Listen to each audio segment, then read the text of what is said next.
लोकसभा निवडणुकीआधी शरद पवारांना मोठा धक्का। राष्ट्रवादी चिन्ह आणि पक्ष अजित पवार गटाकडे। निवडणूक आयोगाचा मोठा निर्णय। लोकशाहीमध्ये बहुमताला महत्त्व। आम्ही मराठी पक्ष पळवायचा विचार नाही। अजित पवारांचं शरद पवार गटाला उत्तर। निवडणूक आयोगानं बहुमत आणि मेरिटवर निर्णय दिलाय। निवडणूक आयोगानं दिलेल्या निकालानंतर मुख्यमंत्री एकनाथ शिंदेंची प्रतिक्रिया। अदृश्य शक्तीच्या आदेशानं राष्ट्रवादी पक्ष काढून घेतला। आमदारांच्या संख्येवरून पक्ष कुणाचा हे ठरवलं। निर्णयाविरोधात सुप्रीम कोर्टात जाणार। सुप्रिया सुळेंचं विधान।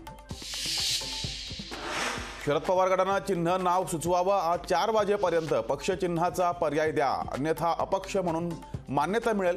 शरद पवार गटाला निवडणूक आयोगाचे आदेश।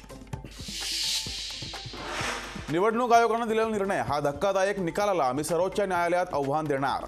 शरद पवारांच्या हातातून पक्ष हिसकावून घेतला जातोय। जयंत पाटलांचं विधान।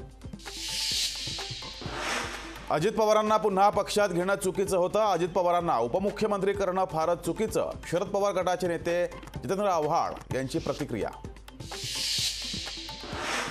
पक्ष बळकावला तरी पक्षाचा बाप आमच्या सोबत। वैयक्तिक स्वार्थासाठी असंवैधानिक मार्गाने पक्ष बळकावला। सत्तेचा गैरवापर करून पक्ष बळकावल्याचा रोहित पवारांचा आरोप। मुख्यमंत्री एकनाथ शिंदे आज धाराशिव दौऱ्यावर। मेळाव्याला मुख्यमंत्री शिंदे कार्यकर्त्यांना या मेळाव्यामध्ये करणार संबोधित। आगामी लोकसभा निवडणुकांच्या पार्श्वभूमीवर शिंदेंचा महत्त्वाचा दौरा।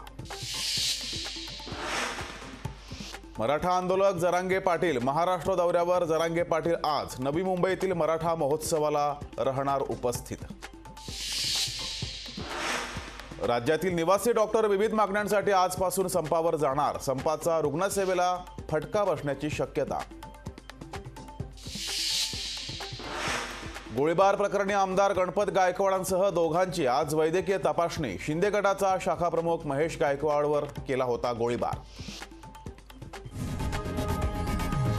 लोकशाही मराठी ऐका, पहा, जागरूक रहा।